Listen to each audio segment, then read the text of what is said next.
গুজরাতের আহমেদাবাদে ভয়াবহ বিমান দুর্ঘটনায় একের পর এক ছবি সামনে আসছে। টেক অফের পরেই ভেঙে পড়েছে এয়ার বিমান। আহমেদাবাদের মেঘানী নগরে বৃহস্পতিবার দুপুর 1:45 নাগাদ এই বিমানটি দুর্ঘটনার কবলে পড়ে। সেই সময় বিমানে 242 জন যাত্রী ছিলেন। প্রাথমিকভাবে জানা যাচ্ছে বিমানে থাকা বেশিরভাগ যাত্রীদেরই মৃত্যু হয়েছে। ইতিমধ্যে দুর্ঘটনার কারণ নিয়ে প্রশ্ন উঠতে শুরু করেছে। বিমানে কোনো যান্ত্রিক ত্রুটির কারণেই এই দুর্ঘটনা নাকি অন্য কিছু, সম্পূর্ণটাই খতিয়ে দেখা হচ্ছে। আমরা লাগাতারভাবে তুলে ধরছি আজকের গুজরাটের আহমেদাবাদে ঘটে যাওয়া লন্ডনগামী ভয়াবহ বিমান দুর্ঘটনার ছবি। টেক অফের পরে আহমেদাবাদ বিমানবন্দরের কাছেই ভেঙে পড়ে এই বিমানটি। মুহূর্তেই গোটা এলাকা ঢেকে যায় কালো ধোঁয়ায়। তড়িঘড়ি ঘটনাস্থলে পৌঁছায় বেশ কিছু দমকলের ইঞ্জিন। এদিকে ঘটনার শোক প্রকাশ করেছেন রাষ্ট্রপতি।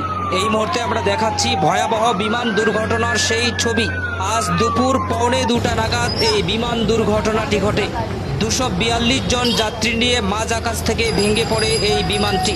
দেখুন, আমরা এই মুহূর্তে সেই বিমানের ছবি আবারও একবার আপনাদের সামনে তুলে ধরছি।